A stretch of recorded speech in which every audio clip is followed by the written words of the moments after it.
الراجل اللي اسمه يستر ده عبقري، ده اقل وصف ممكن نقدر نوصف فيه الراجل ده، وشويه وقت وهنشوف معاه احلى كوره حقيقي. الراجل ده انا ما عملتش عليه فيديو بعد المباراه، الناس طلبت مني ان انا اشوف شغل الراجل وبروزه، فتعالى بقى اوريك الهدف الاول من البدايه كده واتفرج على عظمه تيستور. الكره مع ياسر ابراهيم، هنا 3 لعيبه من النادي الاهلي مع 3 لعيبه من الزمالك، يعني مان تو مان. فالراجل بقى عايز يضرب خط دفاع الزمالك، هيعمل ايه؟ فالحل ان احنا نرمي 4 لعيبه في جبهه واحده، وده اللي دايما بيتعمل مع الراجل في كل المباريات اللي فاتت. هنا بن شرقي بعبقريه نزل وسحب معاه فتوح وشاور لزيزو ان هو يتحرك معاه في المساحه، وزيزو فعلا اتحرك في المساحه اللي فضها له بن شرقي، وبن شرقي فضل ينزل اكتر واكتر، فخد عين لعيبه منتصف الملعب وبعد كده غفلهم ووقف في ظهرهم. والكرة لما اتلعبت لهاني في المكان ده، فبطبيعة الحال اللعيبة اللي كانت مع بن شرقي بتوع نادي الزمالك فضلوا باصين على الكرة ونسوا خالص بن شرقي اللي سحبهم للفخ ده ووقف في ظهرهم.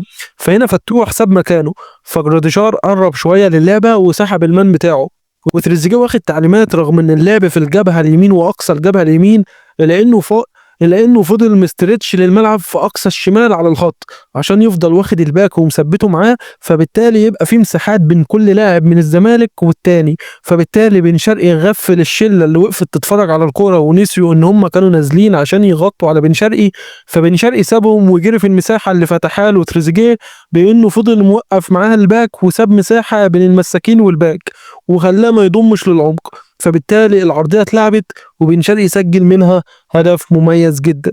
طب ده صدفة؟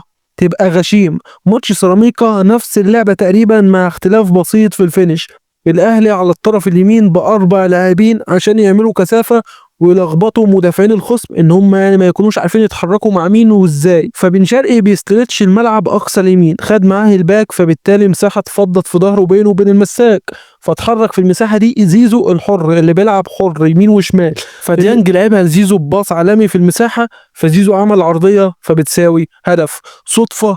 لا برضه. اول ماتش للراجل ماتش يجي النوار في افريقيا، نفس الفكره، الراجل بيعمل كثافه عدديه على الطرف فيضرب ويفضي مساحه، زيزو بقى الحر او بن رمضان ايا يكن مين فيهم اللي بيسند على الطرف يتحركوا في المساحه ويلعبوا العرضيه وهدف، فبالتالي بيخرج اللاعبين من اللعب. الراجل ده مش لسه مبتكر اسلوب اللعب ده مع الاهلي، هو ده اسلوب لعب الراجل مع كل الانديه اللي دربها، والكلام ده انا قلته غير قاله. اول ما الراجل ده ارتبط اسمه بالاهلي وكل الناس حللت اداؤه، قلنا ان هو بيمين ان هو بيعمل مثلثات ومربعات على الجبهه عشان يكسر اي تكتل بالنسبه للخصوم.